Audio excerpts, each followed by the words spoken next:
Hi, my name's Ruben. Welcome back to another SUPboarder review. This week we're going to be looking at the Fanatic ProWave, and this is their brand new construction for this year. This is their limited edition construction, their real surf performance based construction, because it is a full-on surf shape. All of the boards in this range are pretty much dedicated for one thing, and that's getting the most extreme radical turns out of a wave possible. This is the biggest board in the range that we're reviewing. This is the 8'9", but they also make an 8'5", an 8 foot and a 7'6" as well. The specifications for this one, the biggest one, 8'9" long, obviously 30.5 wide. We measured the thickness at just over 4 inches. It brings the volume at 120 litres and it weighs 7.8 kilograms. So it's a fairly lightweight board for its size. And it retails at £1,499. It comes with 5 multi-fin boxes, so you can run it as a quad or a thruster, but comes as standard as a thruster, 3 fins. So looking at the construction of this board, brand new construction, as I said, this year. This is the limited edition construction. This is very much what you would find from performance shapers, custom shapers all around the world. So an EPS foam core. It's got outer layers of glass. It's got a carbon strip down the bottom of the board. Underneath the board, there's a little bit more hiding under there than just a bit of foam. There is a bamboo reinforced deck area. Then you've got your vector net, which is the stuff you can see around the rails. Put all those materials together and Fanatic have promised that it gives a great feel on the wave. So before we move on to the outline, shape and design and what it's like on the water, let's have a look at the fittings you get as standard on this year's ProWaves. First thing you've got to notice is the size of the deck pad. It's a really nice size deck pad, all the way up, almost 3/4 up to the nose. I didn't feel once, even when I was paddling in to get in waves really early, that I ever stepped off the deck pad. A very good point to mention, and I really like the length of it. Just compare that sort of nose section in front of the handle compared to other boards in the market. So really nice, well positioned EVA deck pad. Really cool, color coded all the way through, matches in with the board, looks really smart. At the back of the board, it's got a nice kick pad so you can ram your foot against. Obviously great for those top turn maneuvers. Unfortunately, it hasn't got a raised arch pad for your back foot, but because the tail isn't too wide, it doesn't seem to be too much of an issue on this board as it does on some of those wider base tail boards.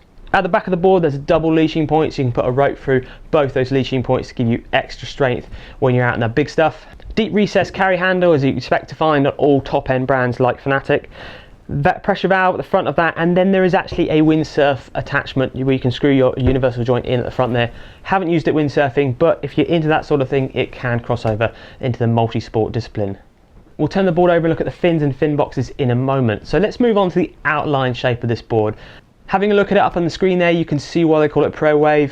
Pulled in nose, pulled in tail. It's going to give you so much maneuverability on the wave, and also being that sort of shape, it's not going to mind getting into the tighter, more critical sections of the wave.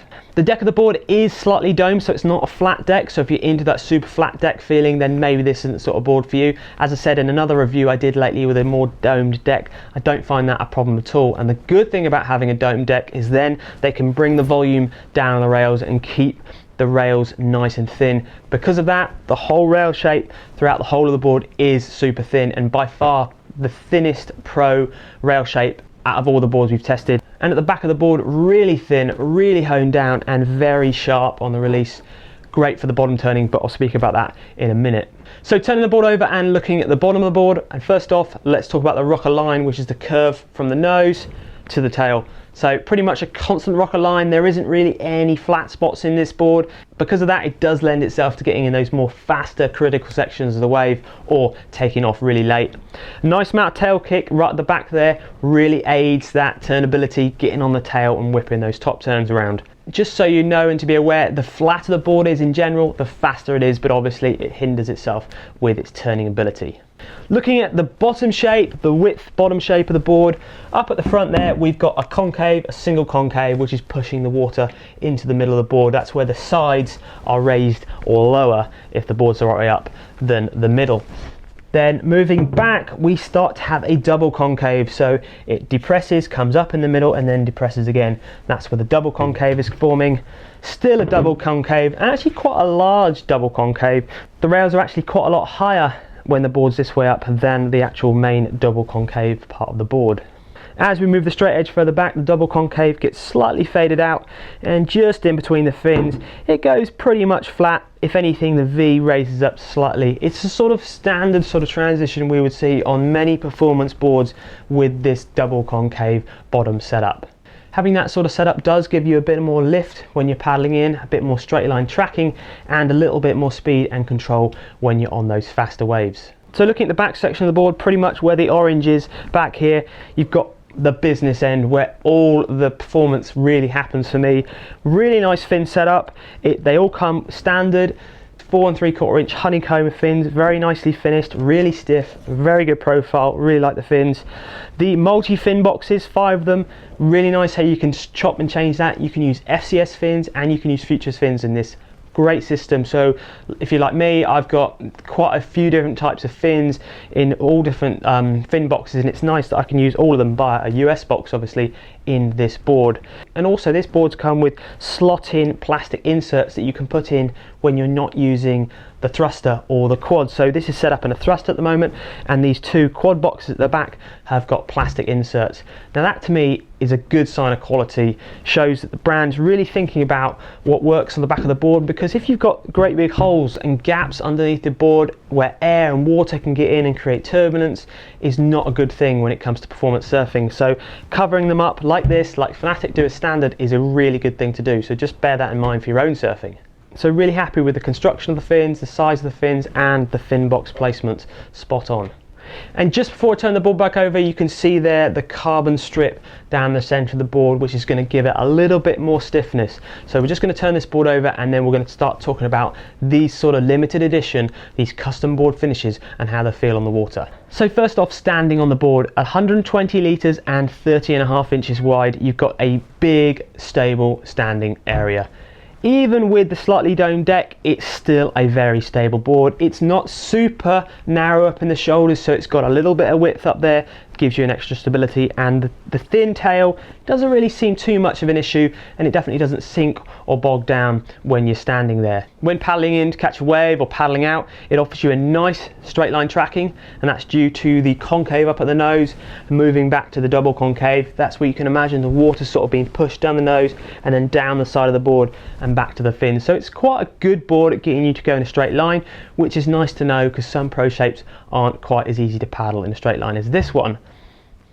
Punching over waves, it's got a lovely amount of nose rocker, and it's relatively thin, so it goes through waves, white water that comes over the board really easy, and if you get your weight back, it pops over waves very easy, and it's still got a little bit of width up on the shoulders to give you that support when you get over that wave and you're in that sort of white water turbulence part of the wave. So it tracks in a straight line, it's pretty stable, and it gets out over waves easy, catching waves. Now this is where real pro shape boards with a lot of rocker do struggle. This board is a bit of a dog to paddle in. You have got to put the effort in, and you've got to get up there, which is great because they've put that deck pad right at the front to get yourself in the waves. You can catch waves early on this board, but you're going to have to tune your technique, get it really good to get in those waves early. Catching waves late is absolutely fantastic. It's got loads of rocker, gets you out of loads of situations, so you haven't got to worry about that. So if you're looking at a board to get in really early into waves, it's not that sort of board. It is a performance shape. So before we talk about what it's like on a wave, I just want to talk about one thing which we find really interesting, and it's definitely worth highlighting if you're reading reviews and watching other reviews. Because with SUPboarder, we ride our boards on average 4 times minimum to 6 times, maybe 7 if we've got the board a bit longer, but 5 to 6 times is the sort of average session time. Now, it's really important that you do ride a board when you're testing it over multiple sessions in lots of different waves if you can. This is a prime example why. The first time I rode this board, I had been riding 2 other boards that day, and I came onto this board and I didn't like it. I couldn't get on with it. I was falling off every single top turn. I was trimming wrong. Everything just didn't work. Now, whether it was because I was at the end of the day and I'd been riding other boards, or more likely I'd got used to riding the other type of boards, and to hone myself into this style was very different. The next time I went out, it was like the board had changed. It was like it's a completely different board. I went out straight away, paddled on the board straight off the bat, had nothing to compare it to, and I completely loved it. The waves were pretty much the same, sort of average, mushy, a little bit of face to it, nothing extra special. real world waves that we'd expect to find all around the world, everybody will be surfing. But the board just felt completely different. And I think that's because I surfed it for what it was and not because what I was surfing other boards like. So just bear in mind, if you're ever watching or reading reviews, you've got to take note if they've surfed the board lots of times, because we see it firsthand. Sometimes, like this, I get on the board first time and I don't like it. You've got to give it 2 or 3 goes, and suddenly this is one of my favourite boards I've been testing out of all the pro boards this year. So what is it like on a wave? Well, I can tell you one thing, as I said just now, is it is not the fastest board to get down the wave. You're going to have to put a bit more power in. But when you've caught that wave, because of that really thin rail, that really bitey rail at the back there, because of the rocker line, the bottom turns are effortless, very easy to do. The board is really happy in a fast, critical, steeper part of the wave. Unlike some boards which get a bit skittish, remember this is a 120 litre board, but more than that, it is a wide board. So if you're using it in a faster wave, most boards will tend to bounce and feel corky. This, with the rail shape and the fin setup, it's really happy on faster waves and it's really happy in those more critical sections. When it comes to top turns, I think mainly the first time I was surfing it, maybe I was surfing it a bit too off my front leg. This board likes to be driven off the tail. It likes to be really pivoted around the tail. You can do lovely carves, you can do spray, you can do slashes, you can do hacks, you can do all the sort of turns you want to do, but you've really got to be using your back foot more. The turning, the capability and the sort of carviness of this board was a real joy to surf. The good thing about the wide nose and the double concave underneath is when it comes to floaters and re-entries and off the tops, it gives you a lovely sort of soft feeling when you come off the wave. You haven't got to be really on it with your footwork. You haven't got to even go into those sort of maneuvers quite aggressively. You can be quite tentative and relaxed, and the board will land most maneuvers, which is great to know because we all want a board that will do everything for us. But having that sort of double concave under the middle there and the nice large single concave up at the nose does sort of soften that feel out, and the wide shoulders does make the board easy to surf. So who do we think this board's best suited for? If we look at ability, weight range and the type of waves you're going to be surfing in, ability wise you're going to be a lighter intermediate, maybe 65 to 75 kilos if you're coming off of your 150 litre board. This sort of board, it's a full-on performance board, but it will surf you. Yeah, you might have to focus a little bit on your fins and going in a straight line because you've got a smaller fin setup, but you are going to be able to step onto it because it is nice and stable and it's nothing too scary on a wave, and it's quite happy to just go up and down and have a nice mellow ride. At the same time, if you are that sort of 75 to 90 kilos, this is going to be a real fun board for you to get a real bit of performance surfing out of.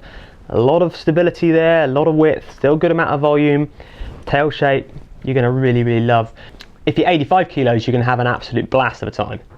Wave types and usage, you're going to be able to surf it into pretty big stuff, bigger than probably you want to go out in, right the way down to the smaller knee-high stuff. Yes, if it's smaller, a slightly faster wave, it does really love, but it will surf in the mushy onshore conditions as well. So pros and cons and value for money. Well, the shape itself and what Fanatic have done and put into the board and the rail shape and the fin setup is a beautiful, well-designed board, but especially the 8.9 is a very good 120 litre board. If you're looking at a performance, 120 litre board, 85 kilo rider, 90 kilo rider, this could be a very nice shape to look at. And cons, now I'm going to bring in here and talk about construction because it's really important that you guys and girls know what a sort of performance custom construction is like this one, and what are the advantages and the disadvantages to it. So it's a bit more than just my average con section. Custom SUPs like this offer you a huge amount of performance, especially on maneuvers like the bottom turn. What you'll find with most boards that are too rigid, full epoxy boards, even full carbon boards, is they don't offer you any sort of spring or spring back or reactiveness as you push into the bottom turn. What generally happens with boards and surfboards, and really good shortboarders will tell you this, as they push into a bottom turn, their board will flex and load up and actually give you a bit of spring back and drive back up the face. If I ride full-on carbon boards, they're really, really rigid and they don't give any of that back, which is why I've still got custom surf sups in my quiver, because I still love this type of feeling. This is a much more reactive feeling board, and it's definitely, I would say, more of a surfer's feeling board. What I mean by that is maybe you've come from a surfing background and you're used to this sort of type of construction. You know it's not going to handle as much abuse as a full epoxy with like a gel coat wrap or a full carbon board. If you're a paddler that's smacking your paddle down the rail of the board, being a paddle muncher, this board is not for you. The rails are tough. I've put no dings in this board at all, but I also know how to surf it. So what I'm trying to say is, the downside could be an advantage to some people. I look at this and I say it's a very nice, lightweight, lovely feeling board. If you are hard on your kit, maybe don't look at this type of construction. Look at your more generic epoxy construction. But if you like this sort of feeling and you're a bit better on your kit, this is actually, bringing price point, a very good price point sup. At £1,499, you have got a very well designed performance, lightweight, reactive feeling sup with a good fin setup. So I do think it's good value, but you've got to be buying it right for the right person and know what this board is capable of. So I hope you found that SUPboarder review interesting and it's helped you in those buying decisions. I've really enjoyed surfing the Fanatic ProWave in their new limited edition. It's great to see boards from main brands like this coming out, different to the full carbon sort of epoxy constructions. I look forward to seeing more of them in the future. Thank you very much. Remember to stay up to date with us by checking out SUPboardermag.com, subscribing to our YouTube channel.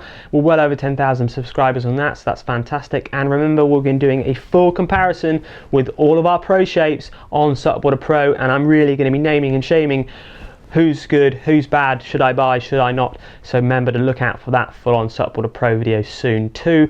But until next time, happy paddling.